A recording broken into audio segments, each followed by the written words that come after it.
Hi, welcome back to my channel everyone. This is Graceful Art Designs. In this video I'm going to be doing an acrylic blowout and turning it hopefully into a rose. So I'm just going to show you my process. There's so many different ways I can do it. First I've added the white paint into the container because the white paint is going to be the basis for my painting. The base, so I'm adding a little water. I'm going to mix it. Okay, and then I'm going to do the same with the second colour that I'm going to be using. I'm only going to be using two colours. No, actually, I need to use three colours. I don't need to, but I want to use a third colour. So the third colour is just a very small dash of something, but I want to use it anyway. In fact, I could even use four colours. But, we'll just keep it simple and stick to three. So I can't really do this with one hand. I'm holding the camera in the other hand. I also wanted to just show you a tip for pouring your paint into a container. Don't pour it with the lid on. You end up with the paint not coming out, not flowing out smoothly. You end up wasting. Just unscrew the lid and pour the paint directly into your container. It's also less messy. There's a bubble there, but luckily it didn't go flying. Okay, so although it's my secondary color, I do want quite a bit of it. So I'll add a little water and then I'll stir that in. Add a little at a time. As I said, this is the secondary color which I will be using for the blowout. And so it doesn't have to be as much as the white, which has got to cover the whole canvas. It's a tiny canvas, but still, I need to have some to spare. So I'll bring you back when it's ready. So I've mixed all the paints, and this is the consistency you want to get. It needs to be like runny honey. As you will see, this gold is just running in a stream. That's the ideal consistency for making a nice acrylic blowout. And the white is doing the same, although it will be a bit hard to show because I can't get it on the knife for long enough to show it. But all of them are the same consistency. I just added little bits of paint and little bits of water at a time. You can't see it, but they're all exactly the same. I can test them on a piece of paper afterwards to see if you put a little drop on the piece of paper and then see if they all run down at the same speed when you tilt it up.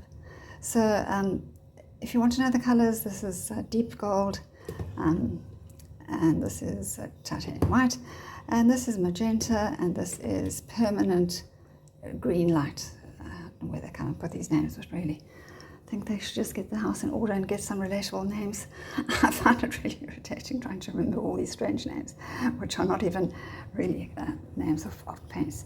So that's what I've done, and I must say the white took a lot. It took almost the whole 120ml tube, at least 3/4 of it, plus I used what was left in this big tube, so a lot of paint, but that's going to be, I would say, for at least two canvases.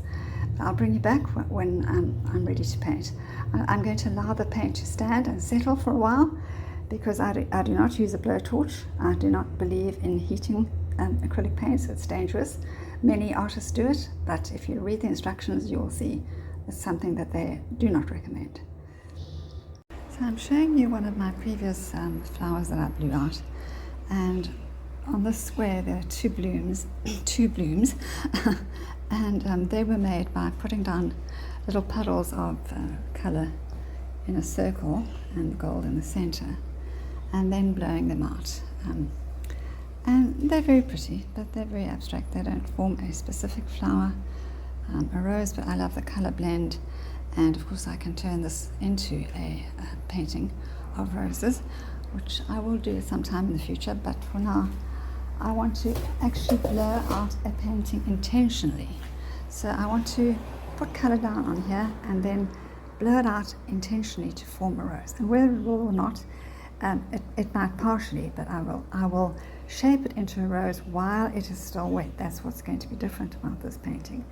And then whatever's left behind, I can either move off the canvas and just put white back around it, or I can paint over it, depending on how much there is. I'll decide as I do it. And I'm going to use 4 colours: white to do the base, quinacridone rose to do the petals, gold for the centre, and then green for the leaves on either side. So I'll just put the colour down and now I'll bring you back. So that's how much colour I've put down of the white, and I'm going to just spread it here with my spatula. If it doesn't spread out nicely, I will have to blow dry it out or just tilt it. And if there are bubbles, like I said, I don't use a blowtorch or anything like that. I will just,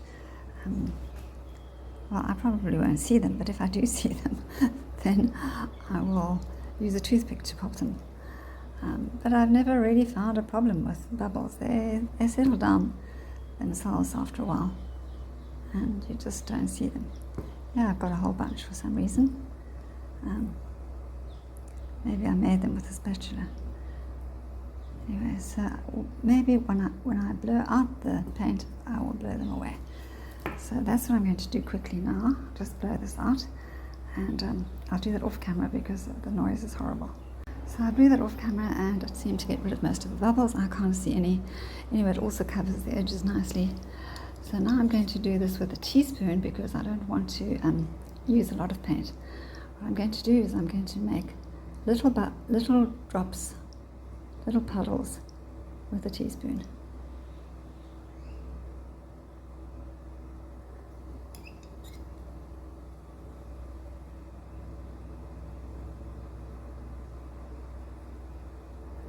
And I might do a second layer of these little puddles because I am putting very little colour on because I want it to just be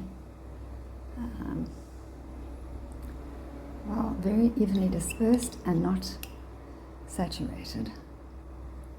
But I'll put another little drop there, another little drop there. That'll be like the second layer of petals. Another drop there, so the petals can go over the edge. Another drop there. And it's also the order in which I blow out the petals that is going to make a difference. I'm going to put the gold in the center, and then I'm going to put a little green on either side, and I'll bring you back when I've done that. Decided that since this is such a tiny canvas and my hairdryer is so strong, I'm going to use a straw. So I've got a nice thick rubber straw from one of my water bottles, and as you can see, I've blown out the one leaf there, and I'm going to quickly blow out the other one here.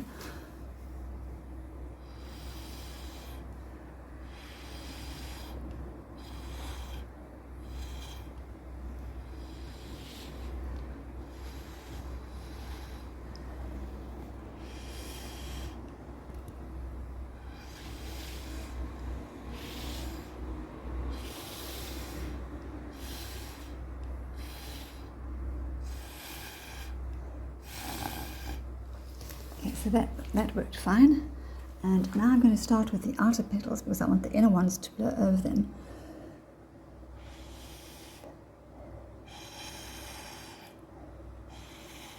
And what's nice about this is that these are translucent paints, and only the gold, I think, was semi-translucent, but I'm going to do the rest off camera and I'll bring you back. You can see I blew out this petal first, and then I blew out this one, and then this one went over it. So I'm going to, hopefully the same will happen here. This will blow over those. And so it picks up the white, which is nice, and you know, that's what I wanted.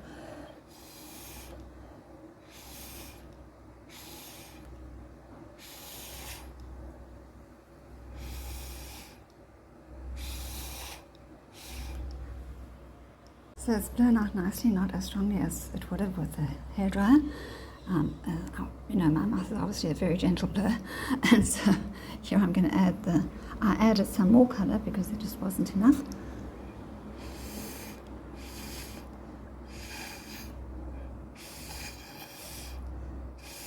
I want the petals to overlap.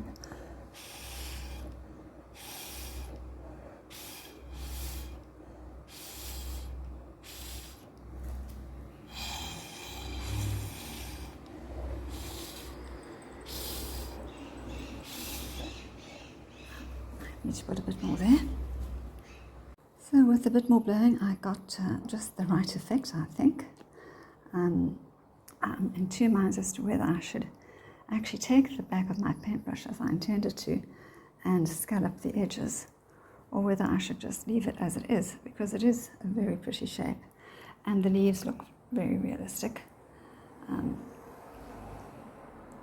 I think it's going to dry pretty much as it is. The paint is not moving much. There are a few little drips over the side. It was just the right consistency.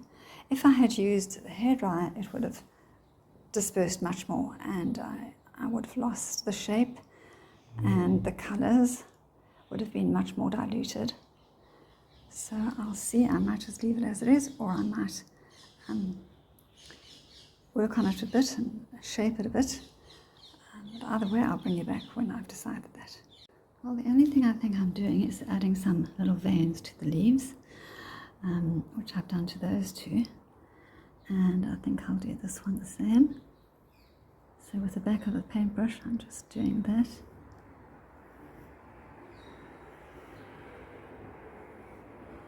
And I had thought that I would need to scallop the petals, but honestly it's turned out amazingly just like a rose, I think.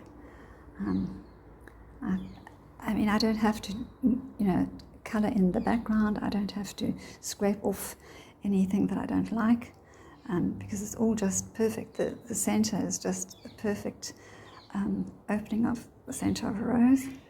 And the petals, as I blew them each little bit over the other bit, formed actual petal shapes, I think. So I'm going to leave it. It was a nice surprise. Doing it with a straw was definitely a good idea, and I think I'll leave it just as it is. So thank you for watching, and I'll bring you back when I do shape the other one into the one that's completed a long time ago, when I shaped that into a rose.